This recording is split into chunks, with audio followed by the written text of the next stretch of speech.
again, you guys. This is the second part of our notes. So now we're actually going to be adding in a variable when we're doing our cross product. So if we have, we're still going to use our proportions, which is our two fractions, our one fraction equal to another fraction. So we still do, see the equal sign again, we're still going to cross multiply. So x times 5, we always write the number first before that variable. And then we have a 3 times 10. So then we get 5x, that just stays as 5x, and then 3 times 10 is actually 30.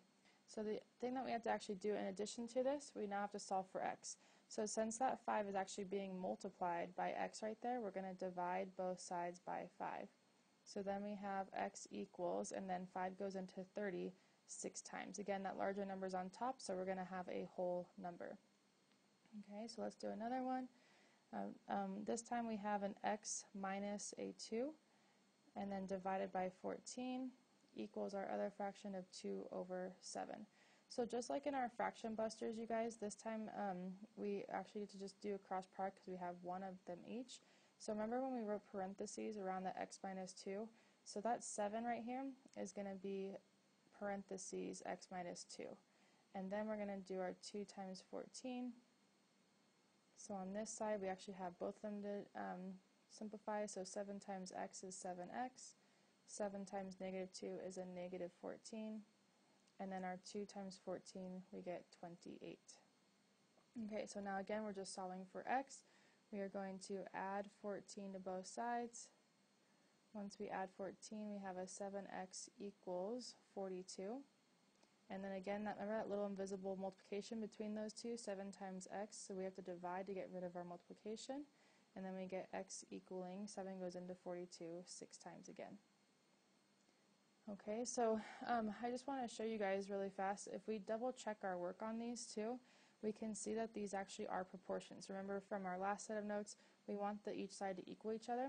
So if I plug this 6 back into my original equation for that x, I'm going to see that I have 6 over 10, which equals 3 over 5. You can already see that this fraction as actually half of that fraction. So, but again, when we cross multiply, 6 times 5 is actually 30.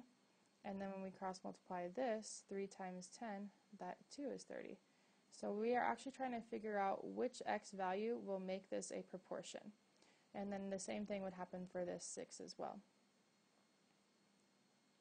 Our next problem here, so if we have r divided by 8 equal to 25 divided by 40, we're going to cross multiply. We just changed that variable to an r, so it's just going to be 40r, and then 8 times 25. So again, we write down that 40r, and then we are going to do 8 times 25, which is 200. This little multiplication again, so you're dividing by 40,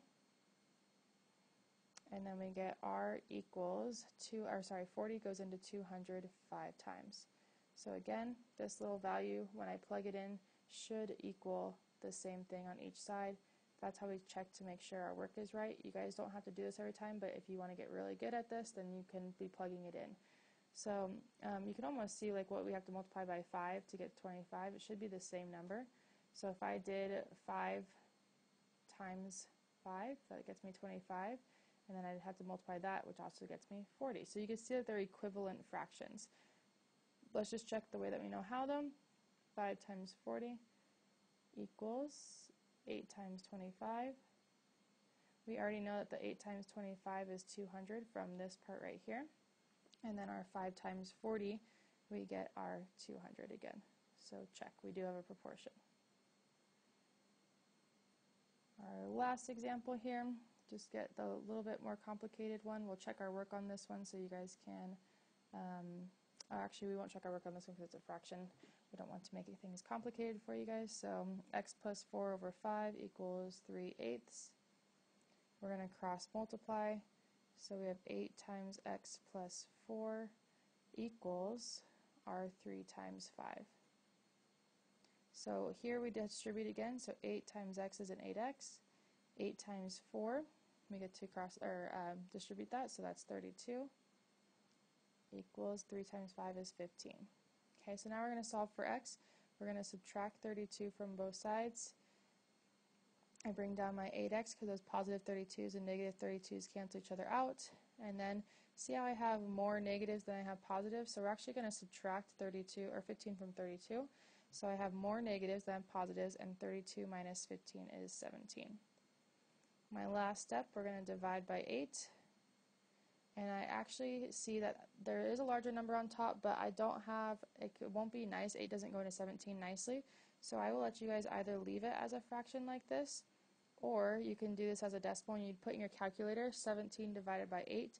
Make sure you bring that negative sign, and it should be 2.125. Remember, if we round to the nearest tenth, you can then change this number to a negative 2.13. And that's it for these notes.